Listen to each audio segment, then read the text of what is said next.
안녕하십니까. 현대투자고서 양우석 센터장입니다. 오늘이 2월 13일 수요일, 지금 현재 시각 오전 11시 25분 접어들고 있습니다. 자, 간밤에 미국 증시를 보면, 현재 약간 주춤거렸습니다만 전반적인 추세는 여전히 강한 상승 추세, 선상에 놓여 있다는 것을 알 수가 있습니다. 그의 절대적인 영향을 받는 우리 증시는 뭔가 좀 애매한 측면이 좀 있어요. 지수의 방향성이 갑자기 상실된 것 같은 눈치를 보는 그런 모습이 나타나고 있습니다. 자, 이것은 어쩔 수 없는 측면이 있죠. 신종 코로나의 그 악재가 아직은 그 위력을 발휘하고 있기 때문에 그렇다고 볼 수가 있겠습니다. 자, 지수는 그렇지만 시장 내부를 들여다보면 그렇지 않죠. 비교적 활발하게 움직이는 그런 모습을 우리가 볼 수가 있습니다. 특히 테마별로 움직이고 있다는 건데요. 어제는 전기차 관련주들이 일제히 뜨겁게 달아오르는 그런 모습이 나왔습니다. 바로 이 점 때문에 단기적으로 전기차는 기술적 과열권에 와 있다. 이렇게 지적을 해드린 바도 있었던 건데요. 자, 오늘은 그들 종목이 약간 주춤되면서 그동안 눈치를 봤던 그런 5G와 관련된 그런 종목들, 또 비메모리 반도체 일부 종목, 반도체 장비 일부 종목들이 현재 탄력적으로 움직이면서 전기체 바통을 이어받는 그런 모습이 나오고 있어요. 자, 이들 종목을 잠깐 이왕 얘기가 나왔으니까 잠깐 보도록 하겠습니다. 글자 시대판에 나와 있는 글씨가 작아서 글씨를 통해서 확인하기 좀 어려우니까 제 말씀과 더불어서 현재 차트를 통해서 확인을 해 보시기 바랍니다. 지금 나가는 차트는 오이솔루션, 우하단의 차트가 나오고 있죠. 상당히 탄력적으로 올라가고 있습니다. 또 RF, HIC, 또 에이스테크, 그리고 현재 다산 네트워크, 실제 약간 떨어진데도 불구하고 탄력이 나오고 있습니다. 유비커스, 또 KMW 같은 이런 종목들이 올라오고 있죠. 서진 시스템, 대표적인 5G와 관련된 우량한 종목들입니다. 더 나아가서 이노와이어는 무려 20%나 초급등을 하면서 전체 5G를 이끄는 그런 모습이 나타나고 있고요. 이런 5G뿐만 아니라 반도체 장비주들도 떠요. 삼성전자가 현재 답보 상태인데도 불구하고 반도체 장비주 유진테크, 또 워닝 IPS도 뜨고요. PSK도 뜹니다. 전부 다 뜨는 것은 아니지만 어쨌든 이들 종목이 부분적이라도 뜨고 있는 그런 모습을 우리가 눈여겨볼 필요가 있겠다는 거고요. 비메모리 반도체 중에서도 보면 제가 말씀드렸던 SFP 반도체 외국인들이 매수하지 않기 때문에 그런 것 같습니다. 탄력이 약간 둔화되고 있는 그런 모습인가 반면에 하나마이크로 보세요. 그리고 자주 강조드렸던 종목이죠. FST 그리고 SNS텍 같은 종목들이 7% 넘게 올라가면서 주목을 끌고 있습니다. 자, 이런 종목들을 우리가 점검을 해봐야 되겠죠. 비메모리 반도체와 관련돼서는 SFP 반도체도 그렇고 자주 언급을 해드렸으니까 오늘은 그들 종목에 대한 설명을 생략하도록 하고요. 5G에 대해서 설명을 드릴 건데요. 오늘은 5G 자체, 5 자체를 현재 그 실적이나 그 내용을 설명드리기보다 5G 테마, 주가 흐름, 또 시장 판도와 관련된 매매 전략 중심으로 실전적으로 설명을 드릴까 합니다. 오히려 이게 더 도움이 되지 않을까 싶어서 준비를 했습니다. 물론 삼성전자류, 그중에 삼성 5인방을 제가 강조드리고 있죠. 삼성전자, S자의 전기, 밀산 및 삼성바이오로직스 이 5개 종목에 대한 점검은 매일매일 해드릴 생각입니다. 자, 이들 종목에 대한 점검은 간단하게나마 기본적으로 해드릴 생각이고요. 자, 그리고 시장 전반에 걸친 그런 점검을 좀 해야 되는데 그 전에 간단하게 안내 말씀을 드릴까 합니다. 저희 현대투자소에서는 이번 주 일요일 날입니다. 2월 16일 날 일요일 오후 2시에서 5시 청담동 리베라 호텔 15층 로즈홀에서 송조희 회장과 저 리차드 양 양우석 센터장이 강의를 합니다. 참가비는 3만 원이고요. 조금 일찍 오시는 분들에 대해서는 1시 20분부터 보유 종목 진단까지 해드립니다. 자, 그 두 번째 홍보 내용인데요. 현재 저희 현대투자연구소에서는 체험 VIP 회원을 모집을 하고 있죠. 현재 가입을 시작하고자 하시는 분들은 그 우하단에 박스 안에 들어가 있는 안내문에 참조하셔서 가입을 해주시면 되겠습니다. 일단 안내 말씀은 그 정도로 마치도록 하고요. 자, 시장 내부로 들어가서 시장을 한번 점검을 해보도록 하겠습니다. 가장 중요한 것은 수급입니다. 자, 외국인들이 현재 현물을 매도하고 있죠. 코스닥만 간신히 매수하고 있습니다만은 그 규모가 크지 않아서 의미를 부여하기는 좀 어렵고요. 선물까지 동시에 매도를 하고 있는 모습을 우리가 볼 수 있습니다. 기관도 현재 현물을 비교적 큰 규모로 매도를 하고 있습니다. 선물은 매수하긴 하지만 외국인들이 매도하는 거에 비해서 그렇게까지 크지 않죠. 4분의 1 정도 수준밖에 되지를 않습니다. 이런 구도 하에서 지수가 내려갈 수밖에 없다는 건데요. 그래도 지수가 크게 안 내려가는 것을 보면 그것을 방어하고 있는 일반 개인들이 얼마나 적극적으로 시장에 대치를 하고 있는지를 알 수가 있겠습니다. 자, 개인들이 거래소 시장, 코스닥 시장, 또 선물 시장까지 모두 순매수하면서 지수를 받치는 그런 모습이 나오고 있는데요. 이런 모습은 전형적으로 약세장 구도에서 나오는 모습이죠. 그래서 수급만 보면 현재 상황에 만만치 않다는 것을 알 수가 있고요. 더 나아가서 어, 선물 지수와 관련된 베이시스를 볼 필요가 있습니다. 현재 선물 지수와 코스피 200 지수와의 차이를 베이시스라고 하는데요. 플러스로 더 확대되면 될수록 건강한 회장이 된다는 것인데, 그러기 위한 최소한의 베이시스는 플러스 0.5 이상, 적정한 베이시스는 플러스 0.7, 0.8, 1.00 넘으면 더 좋고요. 그런 식으로 판단을 하는 건데요. 지금 0.2, 0.1 그 정도밖에 되지 않습니다. 간단간단 간신히 플러스만 유지하고 있는 그런 모습이죠. 아직까지는 뭔가 불안하다는 것을 의미하는 그런 정도의 수준이라고 할 수가 있습니다. 그래서 전반적인 분위기는 다소 현재 불안한 측면이 약간 있는 그런 상태로 지수만 본다면 그렇습니다. 요즘과 관련돼서는 이걸 봐야 될 것 같아요. 우한 코로나 신종 코로나 사태가 우리 증시에 어떤 정도로 영향을 미치는지에 대한 판단인데요. 이런 것 같습니다. 일단 외형적인 모습만 보면 더 이상 악화되는 상황은 아니죠. 중국의 확진자, 사망자 증가 속도가 증가되긴 하지만 그 증가 속도가 급격히 둔화되고 있는 것만으로도 일단 긍정적인 변화라고 할 수 있고요. 중국 내에서 나오는 얘기입니다만은 지금 현재 그런 신종 코로나의 아주 절정기가 조만간에 온다는 거죠. 2월 중순. 지금부터죠. 지금부터 하순까지 아직 열흘 정도가 남았습니다. 그 정도가 되면 절정기를 지나갈 수 있다라고 진단을 전망을 하고 있는 그런 상태입니다. 조금만 더 지나면 된다는 것이죠. 그런데 지금 미국에서 나온 얘기입니다. 미 연준 의장 제롬 파월이 한마디 했죠.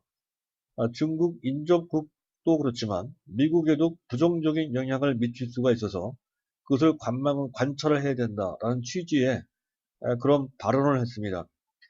미국에도 부정적인 영향을 미칠 정도라고 한다면 인접국, 우리나라에 대한 피해는 더 클 수밖에 없다는 것이죠. 그래서 간접적으로 우리 증시에 상당히 부담을 주는 그런 내용의 발언이었다고 할 수가 있겠습니다. 바로 이것 때문에 외국인들이 눈치를 보는 것이 아니냐, 약간 수비적으로 나오는 것이 아니냐 하는 생각도 좀 들게 되고요. 그리고 또 한 가지는 실제로도 현재 신종 코로나가 우리 경제에 피해를 주는 측면이 있는 것 같기도 합니다.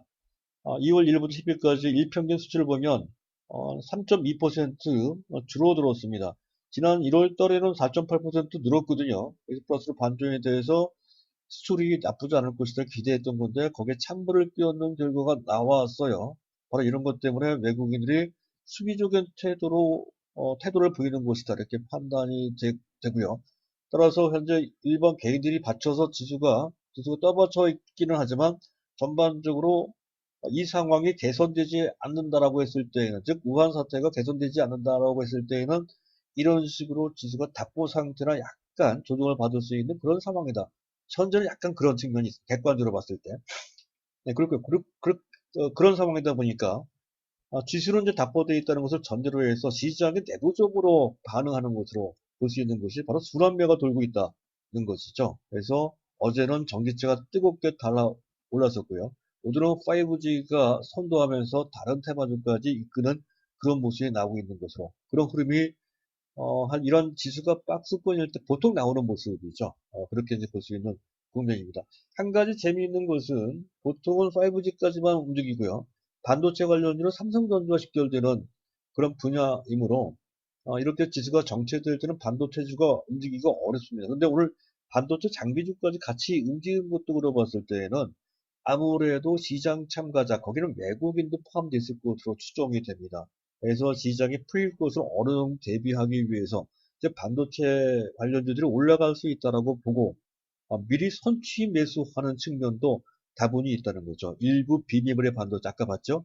그리고 일부 장비주들이 움직이는 것은 그런 것과 관련되어 있다는 측면에서 보면 시장 전체에 대해서도 또 그와 관련된 삼성전자 및 삼성 반도체 관련주에 대해서 긍정적인 측면, 뭔가 기대를 해볼 수 있는 그런 측면이 있다 하는 것으로 해석된다. 그렇게 볼 수가 있습니다. 이왕 얘기가 나왔으니까 반도체를 잠깐 보도록 하죠. 자, 위에 상단에 있는 그 차트는 미국의 반도체 지수, 반도체 일봉 차트입니다. 밑에 있는 차트는 삼성전자 차트고요. 전체 흐름은 상당히 닮아 있죠. 하지만 최근에 우상단에 있는 박스를 해놓은 그 칸을 보면 좀 다른 것을 볼 수가 있습니다. 미국의 반도체 지수는 연이틀 급등을 했어요. 그에 같이 동조하면서 올라갔던 삼성전자는 최근 이틀 동안 주춤거리는 그런 모습이 나오고 있다는 건데, 이 모든 어제 오늘의 모습은 역시 우한 사태, 신종 코로나 사태 문제와 관련돼서 외국인들이 약간 손을 빼는, 관망을 하는 그런 상황에 의해서 나오는 결과라고 볼 수가 있습니다. 이 얘기는 결국 신종 코로나 사태가 풀리기만 한다면 삼성전자에 대한 강한 외국인들의 매수가 들어올 수 있다는 것을 유추해 볼 수 있는 그런 현상이라는 것이죠. 그러니까 이 상황을 나쁘게만 볼 필요가 없습니다. 오히려 현재 에너지가 직결되고 있는 그런 상태다. 그렇게 에너지가 저장되고 있다. 그렇게 이제 볼 수가 있는 그런 대목이 되겠습니다. 일단 시장과 관련돼서는 뭐 그런 정도만 그냥 보도록 하고요. 5G와 관련돼서 제가 이제 말씀을 드릴까 합니다. 5G는 일단 테마 관점으로 봐야 된다는 그런 결론입니다. 사실 오늘 특별한 악재가 나온 것은 아니죠. 있었다고 한다면 중국보다는 이제 미국이죠. 미국이 5G 망을 적극적으로 깐다는 그런 소식이 전해졌다는 건데, 사실 이 얘기는 그 전부터 있었던 얘기입니다. 전혀 새로운 호재는 아니라는 것이죠. 오히려 그런 호재보다는 시장 자율적 관점에서, 시장 순환적 관점에서 그동안 움직이지 못했던 5G가 주목받은 그런 것이 더 크게 작용됐다 이렇게 판단이 됩니다. 또 테마 내 종목들을 보면 거의 전방위적으로 같이 움직이는 측면이 있어요. 5G 관련주 상황을 보게 되면 말이죠. 이 점도 잠깐 볼까 싶습니다. 차트를 5G와 관련된 종목들 모아놓은 시세판인데요. 시세판을 보면 온통 빨간 것을 알 수가 있습니다. 그 중에 이노인스트 같은 종목들은 이미 상한가에 들어가기도 했고 말이죠. 그리고 뭐 많은 종목들, 이노와이어 23%, 그렇고요. 많은 종목들이 전방위적으로 거의 무차별적으로 동반 상승을 하고 RF텍 같은 실적이 좀 부족한 그런 종목인데도 불구하고 이렇게 탄력적으로 올라갑니다. 이노인스트 상한가 들어온 종목 더 실적이 안 좋은 그런 종목들이죠. 그래서 가만히 보면 우량주도 들어가 있고요. RFHIS는 우량주입니다. 서진수는 다 마찬가지고요. 이런 우량주도 급등을 하지만 우량하지 않은 그런 종목들도 동시에 뜨는 우량주 및 투기 시세성 성격을 갖고 있는 그런 종목들도 동시에 뜨는 약간 혼조스러운 모습이 나타나고 있다는 것이죠. 이런 것을 보면 현재 외국인 또는 기관들이 추세적으로 실적을 보고 그것을 바탕으로 해서 그들 종목을 잡아 들어가는 과정에서 그들 종목이 떴다기보다는 테마성으로 어제 전기차가 떴듯이 현재 일반 개인들까지 같이 가세하면서 그들 종목이 주목받는 그런 분위기가 만들어지고 있다는 것이죠. 그렇다고 한다면 이 시세는 단기로 끝날 가능성이 다분히 높습니다. 하지만 시작된 지 얼마 안 됐기 때문에 어느 정도 추가 상승이 유효한 그런 상태다 이렇게 판단이 돼서 일단 이 종목들에 대한 단기 매매는 충분히 유효한 상태로 그렇게 판단이 됩니다. 다시 한번 말씀드리면 단기 매매가 유효하다는 것이죠. 물론 특정의 우량주들에 대해서는 장기 투자 관점에서 충분히 해볼 만하다. 유효한, 충분히 일리가 있다. 이렇게 말씀을 드리고 싶어요. 가장 대표적인 종목이 그 전부터도 말씀을 드렸었죠. 실적의 뒷받침이 되는 오이솔루션 같은 종목, 오이솔루션, 그리고 또 KMW도 해당이 됩니다. 실적이 상당히 좋죠. OE솔루션, KMW, 또 현재 RFHIC, 그리고 또 뭐가 있을까요? 차트까지 같이 보도록 하죠. OE솔루션이 있고요. 그리고 현재 RFHIC가 있고요. 그리고 KMW, 서진 시스템도 괜찮습니다.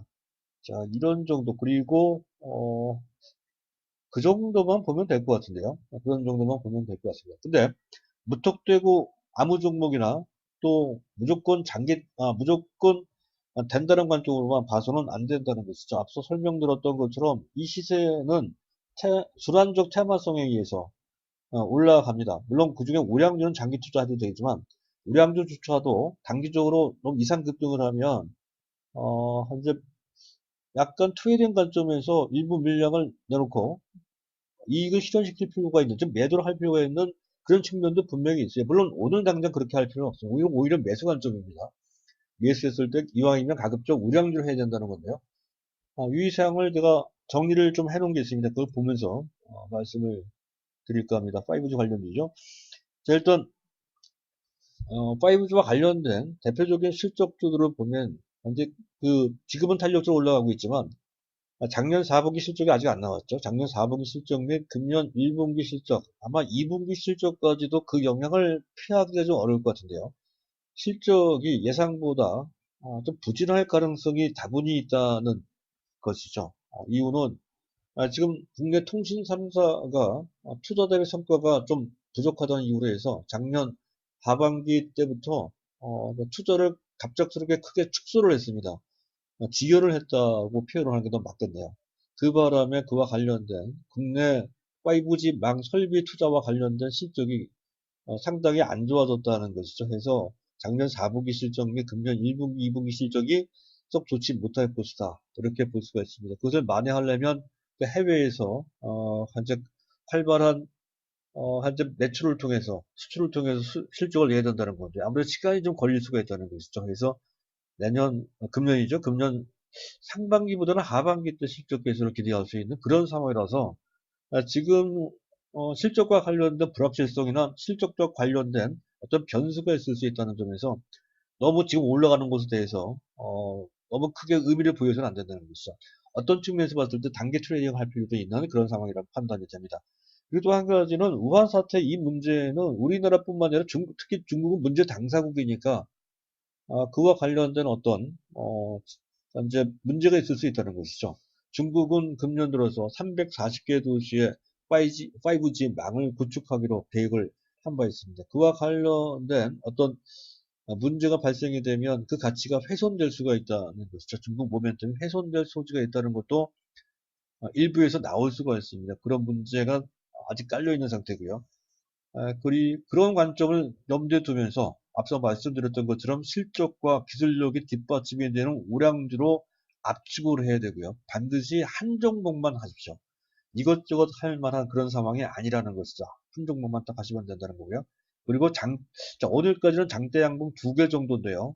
그런 정도에서는 내세워도 되지만 내일 정도에 또 올라간 상태에서 세 번째 되는 장대 양봉 꼭대기에서 매수하는 것은 기술적으로 봤을 때 금물입니다. 절대 그때 매수하면 안 되고요. 오히려 그때는 이익 실현을 그때는 단기 차원에서는 오히려 많이 갖고 계신 분들은 매도를 할 필요도 있는 것이라는 것이죠. 일반인들의 대중적인 인기나 이슈에 의해서 갑자기 그들 정보 주목받은 상태에서 장대 양봉 형태로 올라가는 데 있어서 두 번째까지는 따라가도 되지만 세 번째 꼭대기에서 따라가는 것은 매우 위험합니다. 그런 관점을 염두에 두실 필요가 있다는 것이죠. 물론 단기로 봤을 때 목표 수익을 너무 높게 봐서도 안 된다는 것이죠. 10 내지 15% 정도 짧게 방망이를 짧게 잡고 해볼 필요가 있다 하는 거고요. 그것은 어디까지나 단기로 접근했을 때 투자 전략일 뿐이지 장기적 관점에서는 전혀 아닙니다. 장기적 관점에서 봤을 때 우리가 그 전부터 지속적으로 말씀드렸던 종목이 OE솔루션, KMW, RFHIC, 서진 시스템 같은 그런 종목들인데요. 이들 종목 중에 한 종목을 장기로 보유하고자 또는 그런 관점으로 매수를 한다면 그러면 당연히 이런 곳에 구애받지 않고 계속 보유하시고 또 매수하실 분은 매수하시면 된다 하는 관점으로 5G와 관련돼서 설명드릴 수가 있겠습니다. 일단 5G는 그 정도로 마치도록 하고요. 기존에 우리 종목을 마지막으로 해서 오늘 방송은 마칠까 하는데요. 일단 삼성전자는 앞서 말씀드렸던 그 맥락으로 지금 탄력적으로 올라갈 수 있는 상황이 아니죠. 조금 더 시간이 필요한 그런 상태라고 판단이 됩니다. 중요한 것은 어쨌든 삼성전자는 역사적인 추세 관점에서 4IR, 4차 산업혁명의 조력자가 아니고 앞으로는 적어도 늦어도 10년 내에는 이 4차 산업혁명의 더 이상의 조력자가 아닌 맹주가 된다, 선도자가 된다 하는 그런 관점으로 아주 길게 투자 관점에서 봐야 된다는 것이죠. 단기 매매할 대상이 전혀 아닙니다. 그래서 뚝심 있게 계속 가져가 주시면 된다 하는 것으로 설명이 되겠고요. 자, 삼성물산은 이렇게 말씀을 드리고 있습니다. 60% 폭탄 세일이라고 말씀드리고 있죠. 삼성전자, 삼성바이오로직스를 동시에 그것도 아주 싸게 매수하는 효과를 노릴 수 있는 종목이 바로 삼성물산이라는 건데 최근에 급등을 해서 약간 주춤거리고 있는 그런 모습이죠. 자, 삼성전기도 탄탄해요. 삼성전기. 삼성전기에 대해 다시 한번 말씀을 드리면 이렇게 설명이 됩니다. 실적 모멘텀이 금년에 아주 강화가 된다는 거 하나 하고요. 또 한 가지 중요한 것은 10년에 걸친 다운사이징이 계속 사업 구조 조정입니다. 사업 구조 조정을 계속 해왔던 그런 상황입니다. 그것이 거의 이제 마무리 단계에 와 있다는 것이고요. 그리고 신규 성장 동력을 삼은 것이 전장용 MLCC 부분입니다. 그래서 신성장 동력에 장착됐다는 의미가 좀 있어요. 그것을 진두지휘하는 사람이 삼성전자에서 내려온 삼성전자 반도체 사업부 출신인 이훈태 사장이 이끌고 있다는 것이죠. 상당히 의미 있는 그런 그 내용이 되겠습니다. 그 내용을 발판 삼아서 삼성전자 못지않게 삼성전기도 꾸준하게 계속 보유할 필요가 있다 하는 것으로 설명이 되겠고요. 삼성 SDI는 약간 져야 되겠죠. 추세적으로는 여전히 유효하고요. 단기적으로는 약간 부담이 됩니다. 자, 그리고 마지막으로 삼성바이오로직스인데요. 삼성바이오로직스 잠깐 보겠습니다. 현재 오늘 탄력이 약간 둔화되는 그런 모습이 나타나고 있습니다만 여전히 매수 보유해야 된다는 건데요. 이왕 삼성바이오와 관련돼서 말씀드릴 필요가 있는 내용은 바이오와 관련된 그런 관점입니다. 한 말씀 드리고 싶은데요. 바이오는 다들 알고 계시겠지만 이 판단이 상당히 어려운 종목입니다. 만약 신약 개발과 관련돼서 그 호재가 제대로 발휘된다면 아주 급등할 수 있는 그런 매력은 있기는 하더라도 너무 불확실하죠. 사실은 그것은 전문가들도 모르고요. 심지어는 그 업체의 내부자들도 몰라요. 그래서 연구 개발한 사람들도 조차도 모릅니다. 아무도 모르거든요. 그런데 가만히 보면 현재 상황은 너무나도 보편적인 종목들이 뚜렷하게 움직이는 이른바 4차 산업혁명의 시장을 이끄는 혁명적인 그런 장세라고 볼 수가 있습니다. 어려운 종목이 아닌 매우 보편적인 우리가 다 알고 있는 종목들이 그렇게 올라가고 있거든요. 그런 상황 속에서 굳이 어려운 종목들을 할 필요가 없다는 것이죠. 아는 종목만으로도 충분합니다. 그것만으로도 매매하고 판단하기가 벅차거든요. 굳이 이렇게 쉬운 장세에서 어려운 종목을 할 필요가 전혀 없죠. 굳이 바이오를 한다고 한다면 또 삼성에 대한 메리트도 있으니까 삼성의 미래 성장 동력이라 할 수 있는 삼성의 엄친아라고 제가 말씀드렸죠. 삼성 바이오만 하면 된다 하는 그런 관점. 지금은 당연히 그렇게 굳이 어려운 바이오를 할 필요 없이 그냥 삼성 바이오 한 종목만 갖고 가시면 충분하다는 말씀을 다시 한번 드리고 싶습니다. 자, 오늘은 이런 정도로 설명을 마치도록 하겠습니다. 감사합니다.